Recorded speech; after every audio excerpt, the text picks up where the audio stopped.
Vamos continuar falando de história da arte. Antes disso, eu gostaria de pedir desculpa, porque eu não sou youtuber, não tenho canal, tá certo? E a minha proposta é só realmente falar sobre o tema. Então, ontem eu falei sobre o neoclassicismo, né? O período neoclássico, retomando. O que é o período neoclássico? Você tinha artistas contemporâneos que estavam no século deles, certo? Vivenciando o barroco, mas que pegavam uma pintura e voltavam ela para Roma e para a Grécia antiga, né? Então o estilo era a perfeição, os traços, né? E as esculturas. Então o que acontece? Esse período ele é definido como um período intenso, mas que sofria a influência do barroco, porque ele vivenciava o barroco, tá? Agora eu vou falar do romantismo. O romantismo é também um período relacionado à história da arte. Em 1798 que surge o romantismo.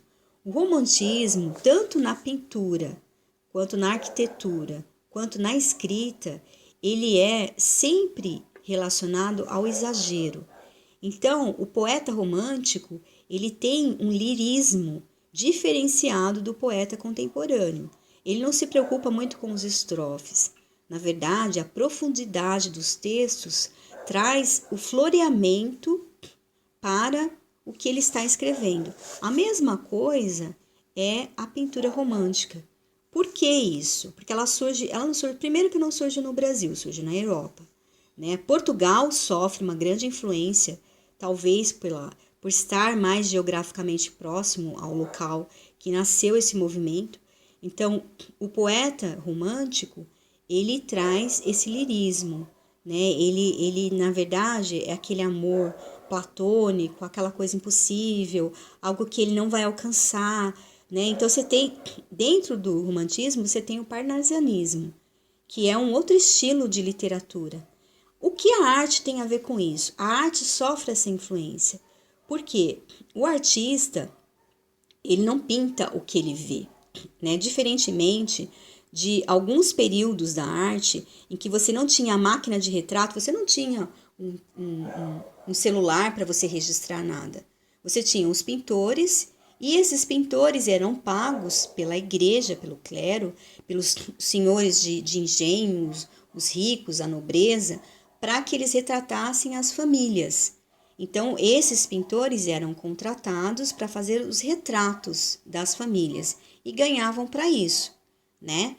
Já o romantismo, ele não vem a ser essa retratação da pessoa, ele não retrata pessoas, ele não retrata esculturas, né? Diferente do neoclássico. Ele vem o quê? Estabelecer uma pintura lírica, aquela pintura de anjos, né? Uma pintura muitas vezes, o que eles faziam? Eles pegavam a guerra, né?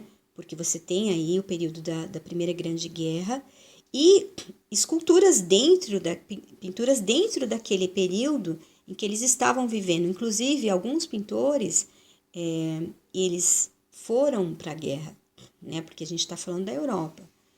E ao voltar da guerra, eles voltaram às vezes até com sequelas, né? Isso, por exemplo, Renoir foi um deles, né? Que é do pós-impressionismo, não tem nada a ver com o romantismo. Então, o termo bucólico. O que vem a ser o termo bucólico? O bucólico é a natureza, é você trazer a natureza para dentro das pinturas. Esse efeito, por exemplo, da luz. Alguns pintores, eles pintavam ao ar livre, outros preferiam o estúdio. Por quê? Pela influência da luminosidade. Então, você vai pintar numa área externa, você tem a luz solar intensa. Você vai pintar dentro de um estúdio, você vai precisar de uma luz artificial. Então, o detalhismo da pintura, muitas vezes, chega a analisar isso, porque isso modifica as cores, né? A forma como você aplica as cores, a forma como você mistura as cores.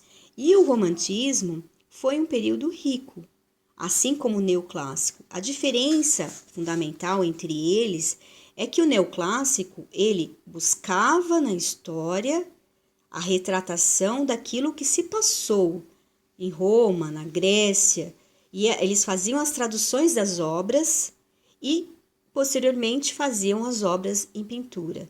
Isso influenciou também a arquitetura, né? Porque, por exemplo, a pintura influencia a arquitetura. É algo que elas estão juntas, né? A arte de uma forma geral. E acaba também influenciando a literatura.